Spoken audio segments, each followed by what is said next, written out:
আসসালামু আলাইকুম। এটিএন বাংলা সংবাদে সবাইকে স্বাগত জানাচ্ছি তনুজা দাস। শুরুতেই জানিয়ে দেব বিআরবি কেবলস সংবাদ শিরোনাম। আইন শৃঙ্খলা পরিস্থিতির উন্নতি হওয়ায় পর্যায়ক্রমে সেনাবাহিনীকে ব্যারাকে ফেরানো হবে জানালেন স্বরাষ্ট্রমন্ত্রী।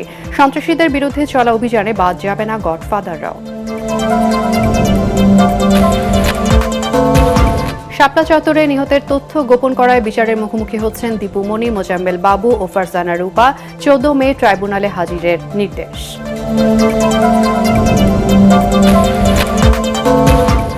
মাইলস্টোন ট্র্যাজেডির ঘটনায় ডক্টর ইউনূস, আসিফ নজরুল সহ 16 জনের বিরুদ্ধে মামলার আবেদন খারিজ।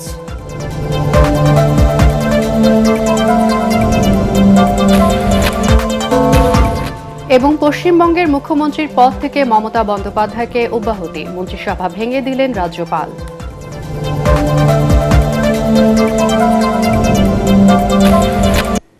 শুনছিলেন বিআরবি কেবলস সংবাদ শিরোনাম, এবারে বিস্তারিত। হাওড় অঞ্চলে ভারী বর্ষণে ক্ষতিগ্রস্ত কৃষকদের সহায়তায় দ্রুত পদক্ষেপ নিতে সংশ্লিষ্টদের নির্দেশ দিয়েছেন প্রধানমন্ত্রী তারেক রহমান। এই লক্ষ্যে স্বচ্ছতার সাথে ক্ষতিগ্রস্ত কৃষকদের তালিকা প্রস্তুতের নির্দেশনা দেন তিনি। সচিবালয়ে মন্ত্রিপরিষদ বিভাগের প্রধানমন্ত্রী কার্যালয়ে অনুষ্ঠিত সভায় তিনি এই নির্দেশ দেন। হাওড় এলাকার ক্ষতিগ্রস্ত কৃষকদের আর্থিক সহায়তা দেওয়ার কার্যক্রম পর্যালোচনার জন্য এই সভার আয়োজন করা হয়। এই তালিকার ভিত্তিতেই আগামী 3 মাস কৃষকদের আর্থিক সহায়তা দেওয়া হবে। সভায় সিদ্ধান্ত হয় দ্রুত ক্ষতিগ্রস্ত কৃষকদের হাতে আর্থিক সহায়তা পৌঁছে দেওয়া হবে। পাশাপাশি বৃষ্টির কারণে কৃষকরা যাতে ক্ষতির মুখে না পড়েন, এই জন্য ধান রোপণ এবং সংগ্রহের মৌসুম কিছুটা এগিয়ে আনার বিষয়ে সভায় আলোচনা হয়।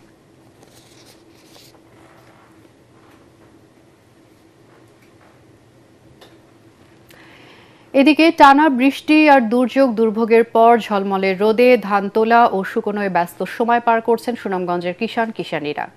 তবে ঋণের বোঝায় পথে বসার অবস্থা অনেকের। তাই সরকার এবং সংশ্লিষ্ট মহলের কাছে আগামী বোরো মৌসুম পর্যন্ত সহায়তা দেওয়ার দাবি তাদের। সুনামগঞ্জ থেকে এসানুল গনি স্বজনের ক্যামেরায় মনির হোসেন তপুর রিপোর্ট। সুনামগঞ্জ সদর উপজেলার গোয়াছড়া গ্রামের বাসিন্দা আব্দুল কাইয়ুম। 4 মেয়ে, 1 ছেলের বাবা তিনি। 40 মণ ধানের উপর 2 লাখ টাকা ঋণ নিয়ে ধান আবাদ করেন তিনি। এছাড়া অন্যের জমিতে ধান আবাদ করায় আরও দিতে হবে 50 মণ ধান। অর্থাৎ ফসল হোক আর নাই হোক, দিতে হবে নগদ 2 লাখ টাকা এবং 90 মণ ধান। তার আশা ছিল প্রায় 6 একর জমিতে 350 মণের উপর ধান আবাদ হবে।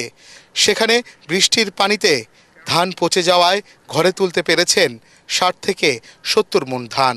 ঋণের বোঝায় দুশ্চিন্তার ভাঁজ তার চোখে মুখে। প্রায় 17 থেকে 18 খানি জমিন করছিলাম। এই জমিনের বর্তমানে 7-8 খানি জমিন কাটাইছি। উনিরে চুক দিতে হইব 50 মণ ধান। তার মতো একই দুর্দশা এই হাওড় অঞ্চলের অনেক কৃষকের। এই পানির জন্য আর বর্তমানে বাট্টল নাই, আউরের পানি যাওয়ার কোনো পথ নাই, ওই জন্য ডুবরাই পানিটা ক্ষেত্র নিছি আমরা। তখন মনে করেন কিছু ঋণ দিব, আর যা ওই কয়েকদিন খাইতে পারে খাইবো, আর না হলে বাহির ঋণগুলো আবার একবার থাকবো। আর্থিক সহায়তার জন্য ক্ষতিগ্রস্ত কৃষকদের তালিকা করছে সরকার। তবে এই তালিকাতে যাতে প্রকৃত ক্ষতিগ্রস্তদের নাম আসে, এমনটাই প্রত্যাশা তাদের। প্রতি বছর পানি আইলে ঘর সাইরা যাওন লাগে, আবার অনেক পানি আয় আবার ধান নষ্ট করে লাইছে। সরকারিভাবে দাবি করা হয়েছে 20 ভাগ ফসলি জমি ক্ষতিগ্রস্ত হয়েছে। তবে স্থানীয়দের দাবি এই ক্ষতির পরিমাণ 50 ভাগ ছাড়িয়ে গেছে। হাওড় অঞ্চলের কৃষকদের স্বপ্ন থাকে এই বোরো মৌসুম নিয়ে। তবে এবার বৃষ্টির পানিতে তলিয়ে গেছে তাদের স্বপ্ন। ঋণ নিয়ে একরের পর একর ফসলি জমি আবাদ করে দুশ্চিন্তায় তারা বলছেন, সরকার যদি তাদের সহায়তা করে সেক্ষেত্রে তারা আগামী বোরো মৌসুম পর্যন্ত চলতে পারবেন। তবে তারা চিন্তায় রয়েছেন যে এই যে ঋণের বোঝা তাদের মাথায় রয়েছে, সেই ঋণ তারা কিভাবে দিবেন, সেই দুশ্চিন্তায় তারা দিন পার করছেন। মনির হোসেন তপু, এটিএন বাংলা, সুনামগঞ্জ। আইন শৃঙ্খলা পরিস্থিতির উন্নতি হওয়ায় পর্যায়ক্রমে সেনাবাহিনীকে ব্যারাকে ফিরিয়ে নেওয়ার সিদ্ধান্ত হয়েছে বলে জানিয়েছেন স্বরাষ্ট্রমন্ত্রী সালাউদ্দিন আহমদ। সচিবালয়ে এক ব্রিফিংয়ে তিনি বলেন, আইন শৃঙ্খলা নিয়ন্ত্রণে পুলিশের মাঝে আস্থা ফিরে এসেছে। সন্ত্রাসীদের তালিকা ধরে দেশব্যাপী বিশেষ অভিযান চালানো হচ্ছে বলেও জানান স্বরাষ্ট্রমন্ত্রী। বিস্তারিত জানাচ্ছেন ইয়াসিন রানা। জুলাই গণঅভ্যুত্থানকে কেন্দ্র করে আইন শৃঙ্খলা ঠিক রাখতে মাঠে নামে সেনাবাহিনী। 2024 সালের 5 আগস্ট শেখ হাসিনা পালিয়ে যাওয়ার পর সারা দেশে পুলিশের ওপর ব্যাপক আস্থাহীনতা ও আইন শৃঙ্খলার অবনতি হলে অন্তর্বর্তী সরকারের পুরোটা সময় ম্যাজিস্ট্রেসি ক্ষমতা নিয়ে মাঠে থাকে বাহিনীটি। ত্রয়োদশ জাতীয় সংসদ নির্বাচনেও আইন শৃঙ্খলা ঠিক রাখতে গুরুত্বপূর্ণ ভূমিকা পালন করে বাহিনীটি। নির্বাচনের পরে ম্যাজিস্ট্রেসি ক্ষমতা না থাকলেও মাঠে রয়েছে বাহিনীর সদস্যরা। তবে বর্তমানে আইন শৃঙ্খলা উন্নতি হওয়ায় সরকার মনে করছে ব্যারাকে ফিরে যাবার সময় হয়েছে সেনা সদস্যদের। আমরা অনির্দিষ্টকালের জন্য সেনাবাহিনীকে মাঠে আইন শৃঙ্খলা পরিস্থিতি নিয়ন্ত্রণের কাজে রাখতে পারবো না। নির্বাচিত সরকার, রাজনৈতিক সরকার দায়িত্ব গ্রহণ করেছে। আমরা পুলিশ বাহিনীকে একটা সুশৃঙ্খল অবস্থায় ফেরত নিয়ে আসতে পেরেছি বলে আমাদের এখন বিশ্বাস জন্মেছে, জনমনেও বিশ্বাস জন্মেছে। তো সেই অবস্থায় আমরা পর্যায়ক্রমে মাঠ থেকে সেনাবাহিনীকে প্রত্যাহার করার জন্য উদ্যোগ নিচ্ছি। এই কথা সত্য, তবে সেটা আমরা কিভাবে করব সেটা পুলিশ এবং সেনাবাহিনী এবং অন্যান্য সংস্থাগুলো বসে তারা পর্যায়ক্রমে সে ব্যবস্থাটা নেবে। স্বরাষ্ট্রমন্ত্রী সালাউদ্দিন আহমদ আরও বলেন, আইন শৃঙ্খলা পরিস্থিতি নিয়ন্ত্রণে দেশব্যাপী চালানো বিশেষ অভিযানে দৃশ্যমান উন্নতি হয়েছে। আইনের ঊর্ধ্বে তো কেউ নয়। আমরা সঠিকভাবে তালিকা প্রণয়ন করে অভিযানে নেমেছি। কোথাও কোথাও যৌথ অভিযান চলছে এবং আইন প্রয়োগকারী সংস্থাগুলো সিঙ্গেলি অপারেশন করছে। এটার অগ্রগতি আছে এবং এটা দৃশ্যমান যে দেশে আইন শৃঙ্খলা পরিস্থিতির উন্নতি হয়েছে। এর আগে সচিবালয়ে এক বৈঠকে সিলেট ও সুনামগঞ্জে পরিবেশ বিধিমালা অনুসরণ ও ইকোবায়োলজি ঠিক রেখে সীমিত পরিসরে পাথর উত্তোলন ইজারা দেওয়ার বিষয়ে সিদ্ধান্ত নেয়ার কথা জানান সালাউদ্দিন আহমদ। বিভিন্ন পাথর কোয়ারি সম্পর্কে ইয়াসিন রানা, এটিএন বাংলা, ঢাকা। ৭১ টিভিতে সমীকরণ অনুষ্ঠানের মাধ্যমে সত্য আড়াল করে শাপলা চত্বরে হত্যাকাণ্ডকে ভিন্ন খাতে প্রবাহিত করতে সহায়তা করেছেন সাংবাদিক ফারজানা রূপা। একথা জানিয়ে আন্তর্জাতিক অপরাধ ট্রাইব্যুনালের চিফ প্রসিকিউটর আমিনুল ইসলাম বলেন, পরিকল্পিত এই ষড়যন্ত্রের সাথে যুক্ত ছিলেন ৭১ টিভির এমডি মোজাম্মেল বাবু ও আওয়ামী লীগ সরকারের তৎকালীন পররাষ্ট্রমন্ত্রী ডাক্তার দীপু মনি। এদিকে একাধিক মামলায় গ্রেফতার থাকা এই ৩ আসামিকে ১৪ মে ট্রাইব্যুনালে হাজির হওয়ার নির্দেশ দিয়েছেন আন্তর্জাতিক অপরাধ ট্রাইব্যুনাল। আরও জানাচ্ছেন মিজান শাহজাহান। ২০১৩ সালের ৫ই মে রাজধানীর মতিঝিলে শাপলা চত্বরে হেফাজতে ইসলামের মহাসমাবেশে হত্যাকাণ্ডের ঘটনায় মানবতাবিরোধী অপরাধের মামলায় এবার বিচারের মুখোমুখি হচ্ছেন সাবেক পররাষ্ট্রমন্ত্রী ডাক্তার দীপু মনি, সাংবাদিক মোজাম্মেল বাবু ও ফারজানা রূপা। আন্তর্জাতিক অপরাধ ট্রাইব্যুনাল ১-এর বিচারপতি শফিউল আলম মাহমুদের নেতৃত্বে ২ সদস্যের বিচারিক আদালতে তাদের বিরুদ্ধে গ্রেপ্তারি পরোয়ানা জারির আবেদন করে রাষ্ট্রপক্ষ। শুনানি শেষে ১৪ মে আসামিদের হাজির করার আদেশ দেয় ট্রাইব্যুনাল। ৭১ টেলিভিশন, জামেল বাবু, ফারজানা রূপা, তাদের যে একটা ভূমিকা ছিল এই হেফাজত ইসলামের এই ঘটনাটাকে ভিন্ন খাতে প্রবাহিত করবার জন্য যে একটা প্রচেষ্টা ছিল, তাতে করে আমাদের কাছে মনে হয়েছে যে এইটাও একটা সিস্টেমেটিক ক্রাইমের মধ্যেই ছিল। এই ৩ জন তারা যেহেতু হেফাজতে আছে, তাদেরকে আমরা প্রোটেকশন চেয়েছি।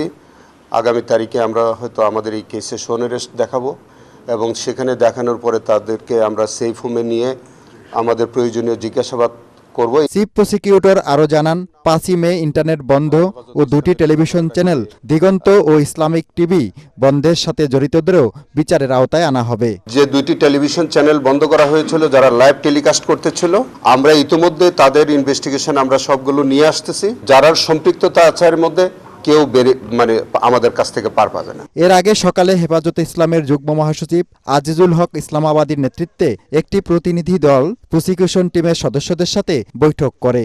পরে তারা জানান, শাপলা চত্বরে মাদ্রাসার শিক্ষার্থীদের পাশাপাশি অনেক সাধারণ মানুষ হত্যাকাণ্ডের শিকার হন। তো বলছি যে কয়েক হাজার মারা গেছে। এখন এটার দায়িত্ব হলো সরকারের। বিগত আওয়ামী লীগ সরকারের আমলে 13 বছর আমরা তদন্ত করতে পারি নাই।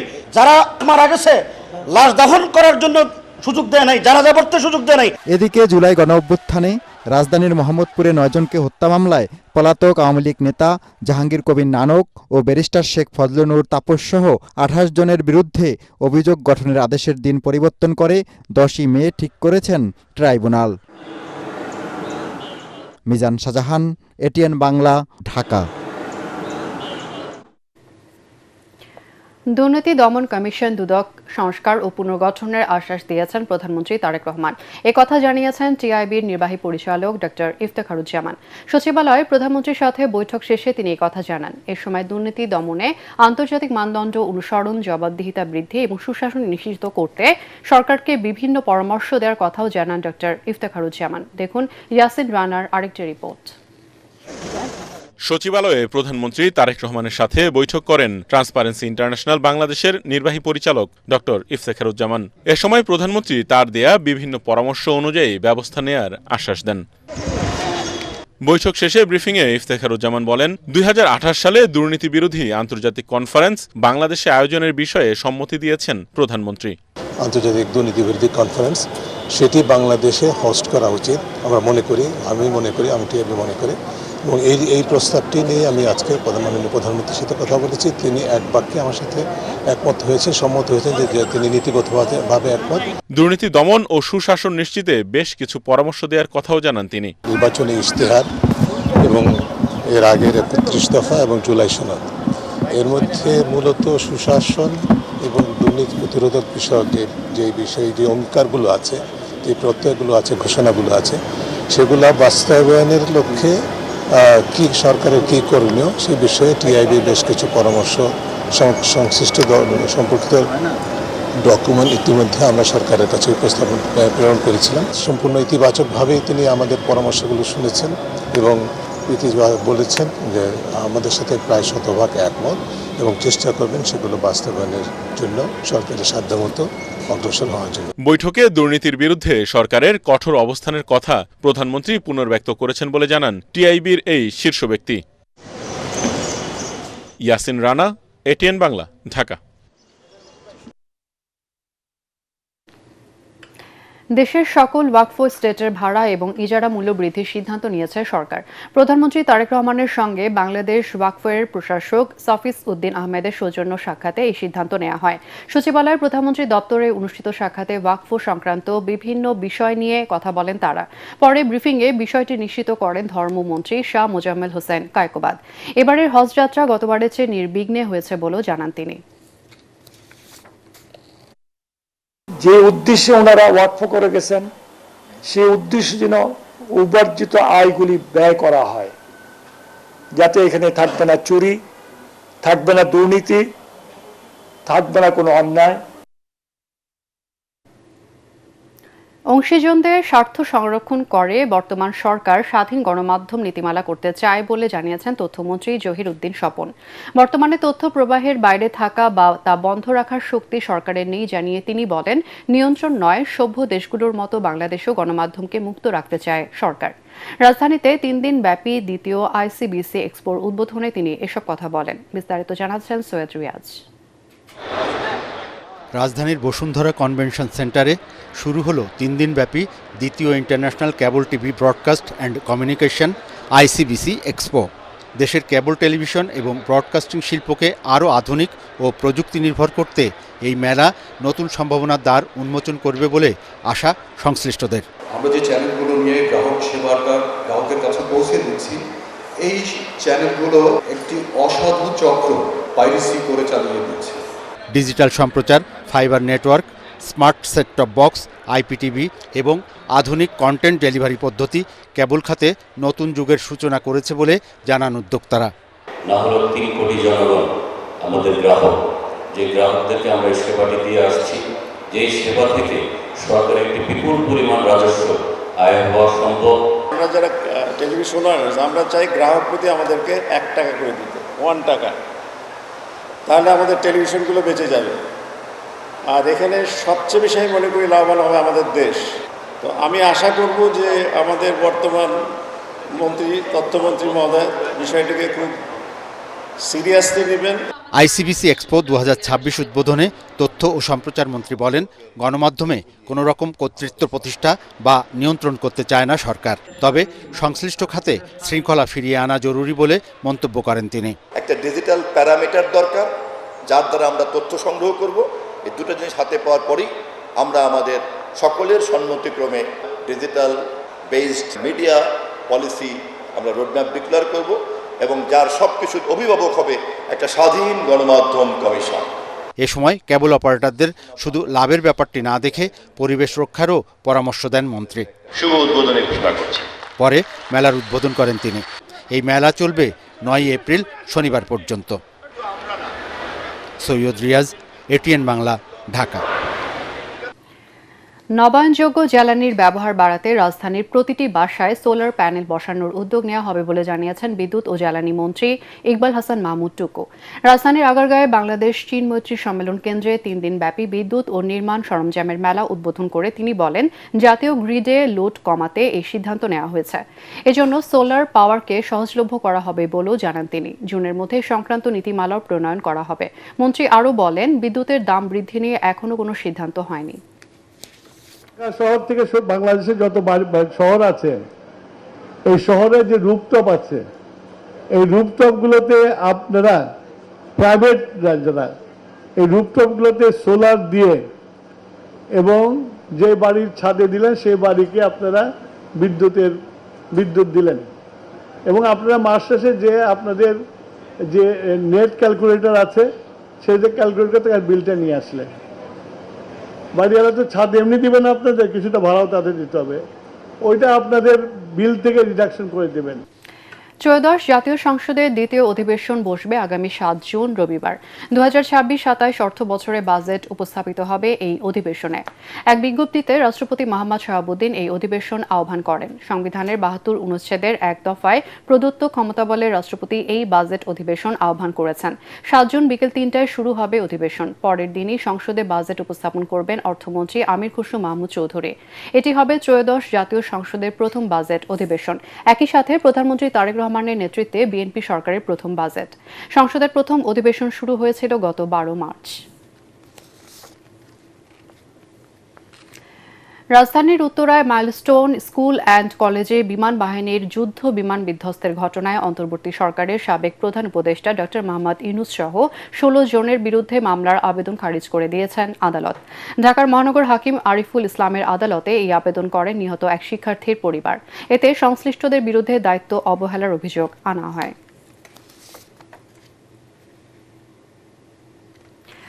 আগামী 12 মে থেকে ঈদুল আজহা পর্যন্ত দোকানপাট ও বিপণী বিতান সন্ধ্যা 7টার পরিবর্তে রাত 10টা পর্যন্ত খোলা থাকবে।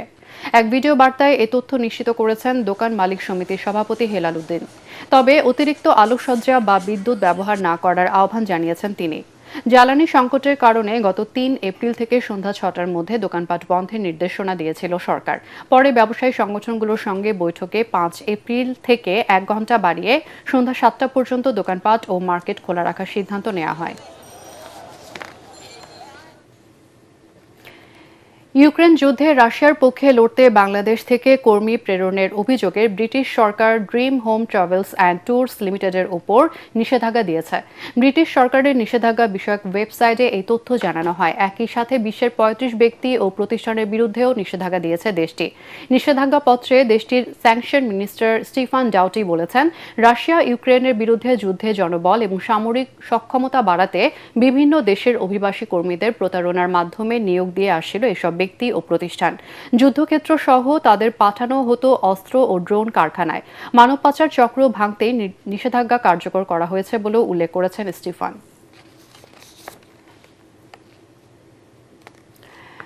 ফ্যাসিবাদী আওয়ামী শাসনামলে তালিকাভুক্ত 1 লাখের বেশি ভুয়া মুক্তিযোদ্ধা চিহ্নিত করে যথাযথ ব্যবস্থা নেওয়া হবে বলে জানিয়েছেন মুক্তিযুদ্ধ বিষয়ক মন্ত্রী আহমদ আজম খান। রাজধানীর মগবাজার কার্যালয়ে বাংলাদেশ মুক্তিযোদ্ধা সংসদের জাতীয় নির্বাহী সভায় তিনি বলেন, তালিকাভুক্ত ভুয়া মুক্তিযোদ্ধা যারা বেআইনিভাবে সরকারি সুযোগ সুবিধা নিয়েছেন তাদের আইনের কাঠগড়ায় দাঁড়াতে হবে। ভুয়া মুক্তিযোদ্ধাদের স্বেচ্ছায় নাম প্রত্যাহারের আহ্বান জানিয়ে মন্ত্রী বলেন, মুক্তিযোদ্ধাদের যে কোনো সমস্যা সমাধানে সরকার বদ্ধপরিকর। প্রকৃত মুক্তিযোদ্ধাদের ভাতা বন্ধ হবে না, বরং তাদের সামাজিক নিরাপত্তা কার্যক্রম আরও স্বচ্ছ ও জবাবদিহিমূলক করা হবে।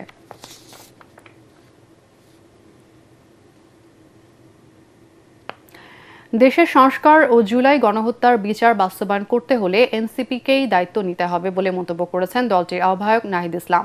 চট্টগ্রাম প্রেস ক্লাবে এনসিপিতে যোগদান অনুষ্ঠানে তিনি একথা বলেন। নাহিদ ইসলাম বলেন, পশ্চিমবঙ্গের সাম্প্রতিক পরিস্থিতির কারণে বাংলাদেশের দায়িত্ব আরও বেড়ে গেছে। কোনো উস্কানিতে পা না দিয়ে সবাইকে ধৈর্যের পরিচয় দেওয়ার আহ্বান জানান তিনি। এ সময় এনসিপির দক্ষিণাঞ্চলের মুখ্য সংগঠক ও সংসদ সদস্য হাসনাত আবদুল্লাহর অভিযোগ করেন, বিএনপি সংস্কার বিরোধী অবস্থান নিয়েছে। বাংলাদেশের সংস্কার এবং জুলাই গণহত্যার বিচার বাস্তবায়ন করতে হলে এটা এনসিপিকেই করতে হবে। পশ্চিমবঙ্গের এই নির্বাচনের ফলাফলের পরে বাংলাদেশের দায়িত্ব অনেক বেড়ে গিয়েছে। বাংলাদেশকে দায়িত্বশীল আচরণ করতে হবে। বাংলাদেশের স্বাধীনতা, সার্বভৌমত্ব, এদেশের হিন্দু, মুসলমান, বৌদ্ধ, খ্রিস্টান সকলের নিরাপত্তা এবং নাগরিক অধিকার নিশ্চিতের দায়িত্ব আমাদেরকে নিতে হবে। ভারতের পশ্চিমবঙ্গের বিধানসভার বর্তমান মন্ত্রিসভা ভেঙে দিয়েছেন বাংলার রাজ্যপাল RN রবি। এতে করে মমতা ব্যানার্জির মুখ্যমন্ত্রীর মেয়াদও শেষ হয়ে গেছে। সমাপ্তি ঘটেছে মমতার দীর্ঘ 15 বছরের অধ্যায়ের। অন্যদিকে তামিলনাড়ুতে সিনেমার পর্দা থেকে রাজনীতিতে নামা বিজয় থালাপতি এখন জোটের কঠিন সমীকরণ মিলাতে ব্যস্ত। আরও জানাচ্ছেন জাহিদুল আলম। ভারতের পশ্চিমবঙ্গে 2011 সালে প্রথমবারের মতো মুখ্যমন্ত্রী হন তৃণমূল কংগ্রেস নেত্রী মমতা ব্যানার্জি।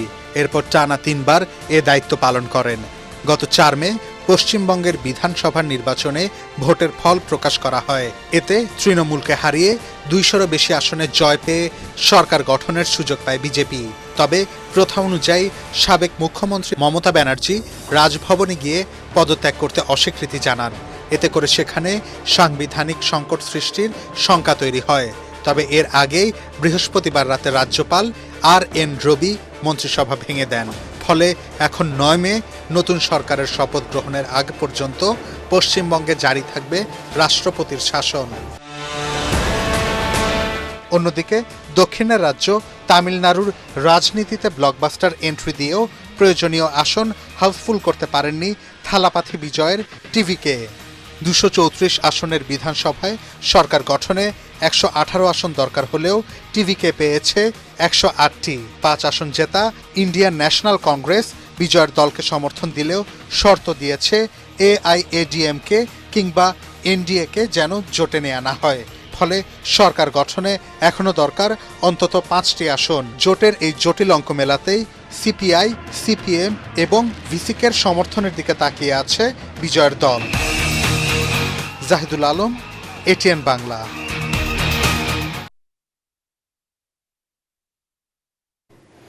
এবার ইরান আমেরিকা যুদ্ধ প্রসঙ্গ। হরমুজ প্রণালীতে আটকে থাকা জাহাজগুলোকে বের করে নিয়ে আসতে প্রজেক্ট ফ্রিডম শুরু করলেও ব্যর্থতার কারণে 2 দিনের মাথায় তা স্থগিত করেছেন যুক্তরাষ্ট্রের president Donald Trump.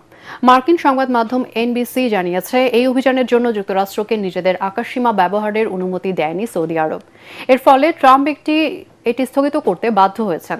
White house দাবি করেছে, আঞ্চলিক দেশগুলোর সঙ্গে সমন্বয় করে ট্রাম্প নতুন অভিযান ঘোষণা করেছিলেন। কিন্তু ওমানের এক কর্মকর্তা জানিয়েছেন, তাদের যুক্তরাষ্ট্র আগে থেকে কিছুই জানায়নি। এদিকে প্রথমবারের মতো ইরানের সর্বোচ্চ নেতা মুস্তাফা খামেনির সঙ্গে সাক্ষাৎ করেছেন দেশটির প্রেসিডেন্ট মাসুদ পেজেশকিয়ান। যুক্তরাষ্ট্র এবং ইরানের মধ্যে যুদ্ধবিরতি চললেও বিশ্ব বাণিজ্যের জন্য কৌশলগতভাবে অতি গুরুত্বপূর্ণ হরমুজ প্রণালীর কাছে এখনও প্রায় 1600 জাহাজ আটকে আছে। স্থানীয় সরকার নির্বাচন যথাসময় না দিলে জনগণ আন্দোলনে নামবে বলে জানিয়েছে জামাত ইসলামী। রাজধানীর মগবাজারে সাংবাদিকদের সাথে মতবিনিময় সভায় দলের কেন্দ্রীয় নির্বাহী পরিষদের সদস্য এবং ঢাকা মহানগর উত্তরের আমির মোহাম্মদ সেলিম উদ্দিন স্থানীয় নির্বাচন রাজধানী দিয়ে শুরু করার দাবি জানান। বলেন, নির্বাচন না দিয়ে প্রশাসক বসিয়ে খুব খারাপ কাজ করেছে বিএনপি। স্থানীয় নির্বাচনে সরকারকে কোনো ধরনের অনিয়ম করার সুযোগ দেবে না জামাত বলেও জানান সেলিম উদ্দিন। নির্বাচন না দিয়ে এখানে প্রশাসক বসিয়ে দিয়েছে, পলিটিক্যাল প্রশাসক। এটা কি ফান্ড তসরুপ করার জন্য করলো, না প্রশাসনের সব জায়গায় নিজেদের লোক বসে টসাইয়া সাজাইয়া টাজাইয়া শক্তিমত্তা নিয়ে ইলেকশন করতে চায়? কিন্তু তাদের মনে রাখতে হবে, জনগণকে খেপাইয়া বিএনপি যদি মনে করে যে তাইরে নাইরে কইরা কিছু একটা করে ফেলবে, এটা পারবে না। নির্বাচন না দিলে আন্দোলন শুরু হবে। জনগণের মধ্যে জন অসন্তোষ ব্যাপক যখন বাড়বে তখন নির্বাচন দিতেই হবে। মন্ত্রী বা হুইপদের স্থানীয় উন্নয়নে খবরদারি করা সংবিধান পরিপন্থী বলে দাবি করেছেন সুশাসনের জন্য নাগরিক সুজন সম্পাদক ডক্টর বদিউল আলম মজুমদার। জাতীয় প্রেস ক্লাবে ত্রয়োদশ জাতীয় সংসদের সংরক্ষিত নারী আসনের নবনির্বাচিত সংসদ সদস্যদের তথ্য নিয়ে সংবাদ সম্মেলনে তিনি একথা বলেন। এ সময় রাজনৈতিক ক্ষমতায়ন এবং সিদ্ধান্ত গ্রহণে নারীর অংশগ্রহণ বাড়াতে তাদের প্রতিনিধিত্ব অর্থবহ হওয়া প্রয়োজন বলে জানান তিনি। এজন্য দলীয় প্রধানের অনুগ্রহ বন্টনের হাতিয়ারে পরিণত না করে সরাসরি ভোটের মাধ্যমে সংসদে নারী প্রতিনিধিত্ব নির্বাচন করার আহ্বান জানান সুজন সম্পাদক। সংবাদ সম্মেলনে জানানো হয়, সংরক্ষিত নারী আসনের 50 জন সংসদ সদস্যের মধ্যে 40 জনের আয়কর রিটার্ন দেওয়ার তথ্য পাওয়া গেছে। 5 কোটি টাকার অধিক সম্পদের মালিক রয়েছেন 20 জন। বর্তমানে মামলা রয়েছে 6 জনের বিরুদ্ধে। শিক্ষা খাতে বরাদ্দ বাড়াতে সরকার প্রতিশ্রুতিবদ্ধ বলে জানিয়েছেন প্রাথমিক ও গণশিক্ষা প্রতিমন্ত্রী ববি হাজ্জাজ। আগামী 1 বছরের মধ্যে শিক্ষা ব্যবস্থাকে ঢেলে সাজানোর দীর্ঘমেয়াদী পরিকল্পনা জনগণের সামনে প্রকাশ করা হবে বলেও জানান তিনি। রাজধানীর বাংলাদেশ শিরমৈত্রী সম্মেলন কেন্দ্রে সরকারের অগ্রাধিকার ও শিক্ষা খাত বাজেট ও বাস্তবতা শীর্ষক সংলাপে এসব কথা বলেন প্রাথমিক ও গণশিক্ষা প্রতিমন্ত্রী। এতে সভাপতিত্ব করেন নাগরিক ও প্ল্যাটফর্মের আহ্বায়ক এবং সিপিডির সম্মানীয় ফেলো ডক্টর দেবপ্রিয় ভট্টাচার্য। প্রতিমন্ত্রী বলেন, ইংরেজি মাধ্যম সহ সব বেসরকারি প্রতিষ্ঠানকে এক রেগুলেটরি সিস্টেমে আনার উদ্যোগ নেওয়া হয়েছে। এ সময় ধাপে ধাপে বরাদ্দ বৃদ্ধির আহ্বান জানিয়ে উচ্চ শিক্ষায় উৎসাহিত করা শিক্ষা প্রতিষ্ঠানকে রাজনৈতিক প্রভাবমুক্ত ও শক্তিশালী শিক্ষা কমিশন তৈরির পরামর্শ দেন জামাত এমপি ডক্টর শফিকুল ইসলাম। দেশীয় সংস্কৃতি চর্চা বাড়ানোর আহ্বান জানিয়েছেন অর্থনীতিবিদ অধ্যাপক ডক্টর মাহবুব উল্লাহ।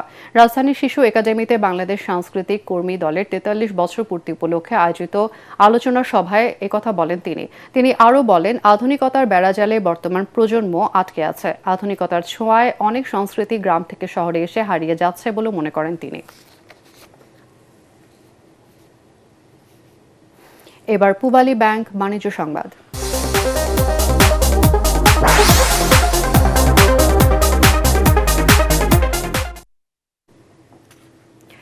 জনগণকে কর ব্যবস্থাপনার সাথে সম্পৃক্ত করা হবে। কর আদায় বাড়াতে ব্যবসা ও বিনিয়োগ বান্ধব পরিবেশ নিশ্চিতে সরকার কাজ করছে বলে জানিয়েছেন প্রধানমন্ত্রী অর্থ ও পরিকল্পনা উপদেষ্টা রাশেদ আল মাহমুদ তিতুমির। রাজধানীতে প্রাক বাজেট আলোচনা সভায় এসব কথা বলেন তিনি। এ সময় করের বাড়তি চাপ, দুর্নীতি ও ব্যবসা পরিচালনায় হয়রানির অভিযোগ তোলেন ব্যবসায়ী সংগঠনের নেতারা। একই সাথে করের টাকার সঠিক ব্যবহার নিশ্চিতে সরকারকে আহ্বান জানান তারা। আরও জানাচ্ছেন তরিক ইসলাম। সকালে রাজধানীর সিএ ভবনে অনুষ্ঠিত হয় ডিজিটাল অ্যাকাউন্টিং ও রাজস্ব আহরণ নিয়ে আইসিএবি ও ফাইন্যান্সিয়াল এক্সপ্রেস আয়োজিত এ গোলটেবিল আলোচনা সভা, যেখানে বক্তারা বলেন, দুর্নীতি দেশি বিদেশি বিনিয়োগে বড় বাধা। সরকারের রাজস্ব নীতির কারণে ব্যবসা পরিচালনা ব্যাহত হচ্ছে বলেও অভিযোগ করেন ব্যবসায়ী সংগঠনের নেতারা। রুলসকে ইজি করতে হবে। আমাদের যে IFRS for SMEs still is a very complicated one. এটা প্রিফিল্ড ইজি ইয়াতে যান। আমরা কিন্তু আপনাকে বলছি না যে সব ছেড়ে দেন। your ultimate target in 3 years or 5 years আমরা এই জায়গাটায় যাব। প্রধান অন্তরায় হচ্ছে আমাদের এনবিআর। এনবিআর এর 3টা বিভাগে আমাদের কিন্তু প্রতি পদে পদে বাধা দেয়। প্রতি পদে পদে আমরা নাজার হচ্ছি এনবিআর এর কাছ থেকে। এই এনবিআর এর এই ট্যাক্স টোটাল সিস্টেমটাকে যদি আমরা ঢেলে না সাজাই, যদি ডিজিটালাইজ না করি, তাহলে কিন্তু আমরা বিনিয়োগ বাড়াতে পারবো না। আপনি যেভাবে আমাকে ধরপাকড়া করে ট্যাক্স কালেকশন করেন, আমার ট্যাক্সের টাকা আপনি কিভাবে খরচ করেন ওটার জন্য একটা সেল করা উচিত, জবাবদিহিতার জায়গা বের করা উচিত।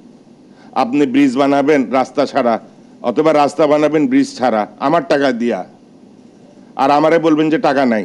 আলোচনা সভায় প্রধানমন্ত্রীর অর্থ ও পরিকল্পনা উপদেষ্টা জানান, সরকার বিনিয়োগ বান্ধব পরিবেশ নিশ্চিতে কাজ করছে। অর্থনীতিতে জনগণের অংশগ্রহণ নিশ্চিত করার আশ্বাসও দেন তিনি।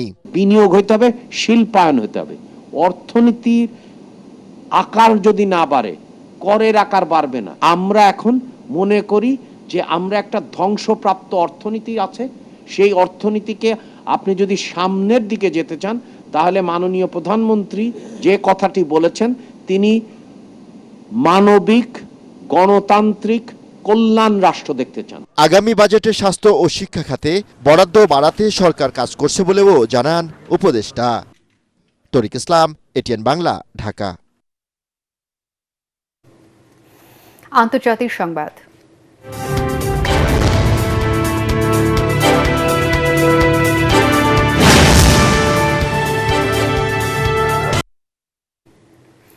দুর্নীতির অভিযোগে চীনের সাবেক দুই প্রতিরক্ষা মন্ত্রী ওয়ে ফেংহে এবং লি শাংফুর মৃত্যুদণ্ড স্থগিত করেছেন দেশটির সামরিক আদালত। চীনের রাষ্ট্রীয় সংবাদ সংস্থা সিনহুয়ার প্রতিবেদনে বলা হয়েছে, ওয়ে ফেংহে এবং লি শাংফুকে মৃত্যুদণ্ড দেওয়া হলেও তা 2 বছরের জন্য স্থগিত রাখা হয়েছে। 2 বছর পর তাদের সাজা যাবজ্জীবন কারাদণ্ডে রূপান্তরিত হবে এবং তারা কোনো ধরনের সাজা হ্রাস বা প্যারোলের সুযোগ পাবেন না। আদালত তাদের বিরুদ্ধে ঘুষ গ্রহণের অভিযোগ প্রমাণিত হওয়ায় ব্যক্তিগত সব সম্পদ বাজেয়াপ্ত করার নির্দেশ দিয়েছেন। সাম্প্রতিক সময়ে দেশটির বেশ কয়েকজন শীর্ষ সামরিক কর্মকর্তাকে পদচ্যুত করা হয়েছে। শিল্প, সাহিত্য, সংস্কৃতি জগতের খ্যাতিমান 100 জন ব্যক্তিত্বকে নিয়ে লেখা হয়েছে ফরিদুর রেজা সাগরের নতুন গ্রন্থ প্রিয়জন আপনজন। রাজধানীর একটি অভিজাত হোটেলে আয়োজিত অনুষ্ঠানে বইটির প্রচ্ছদ উন্মোচন করেন অধ্যাপক আব্দুল্লাহ আবু সাইদ, অভিনেতা আফজাল হোসেন, অন্য প্রকাশের প্রধান নির্বাহী মাজহারুল ইসলাম এবং লেখক ফরিদুর রেজা সাগর। বইটির প্রচ্ছদ শিল্পী আফজাল হোসেন এবং প্রকাশক অন্য প্রকাশ। প্রচ্ছদ উন্মোচন অনুষ্ঠানে উপস্থিত ছিলেন দেশের শিল্প, সাহিত্য ও সংস্কৃতি জগতের খ্যাতিমান ব্যক্তিরা।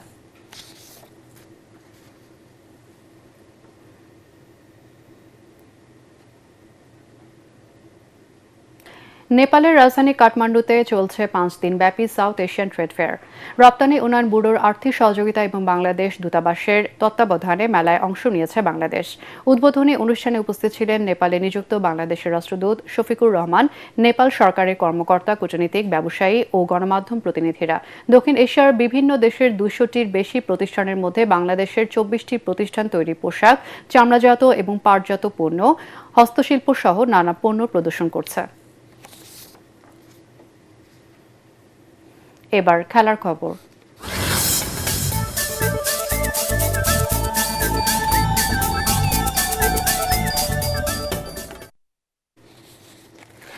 2025 সালের বিপিএলে ম্যাচ ফিক্সিংয়ে জড়িত থাকার প্রমাণ পাওয়ায় এক ক্রিকেটার সহ অন্তত 5 জনকে সাময়িক নিষিদ্ধ করেছে Bangladesh cricket board BCB.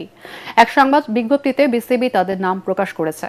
Cricket board জানিয়েছে, চট্টগ্রাম রয়্যালসের ম্যানেজার মোহাম্মদ লাবলুর রহমান, নোয়াখালী এক্সপ্রেসের সহ স্বত্বাধিকারী মোহাম্মদ তাহিদুল হক তাহিদ, ঘরোয়া cricketer Amit Majumdar, team manager Rezwan Kabir Siddique এবং ক্রিকেট সংগঠক সামিনুর রহমানকে শাস্তি দেওয়া হয়েছে।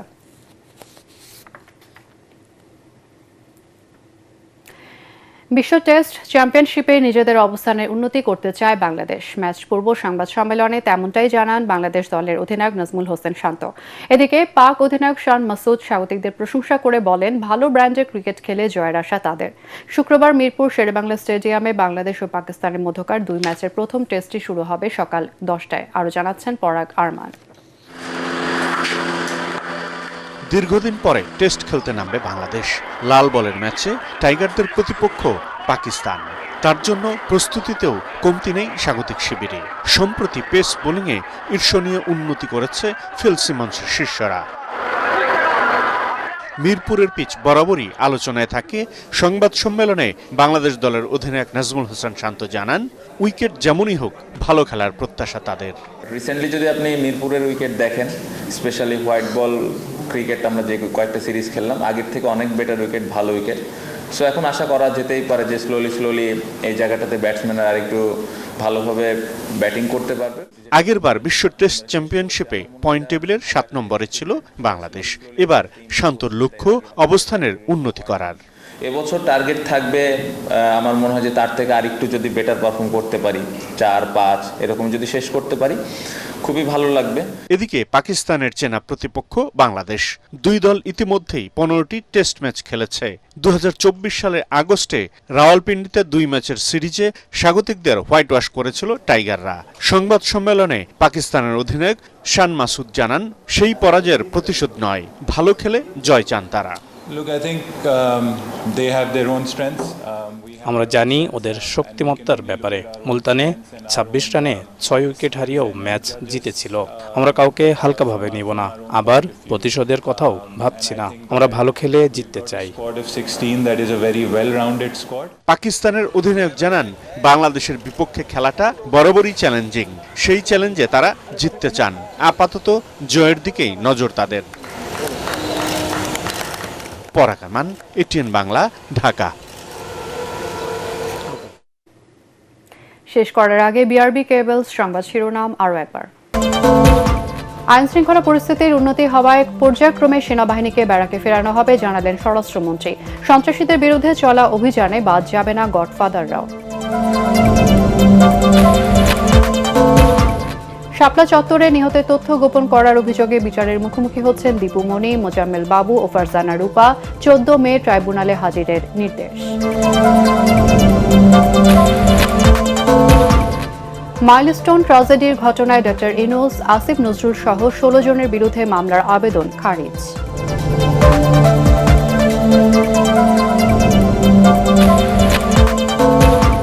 এবং পশ্চিমবঙ্গের মুখ্যমন্ত্রীর পদ থেকে মমতা বন্দ্যোপাধ্যায়কে অব্যাহতি, মন্ত্রিসভা ভেঙে দিলেন রাজ্যপাল।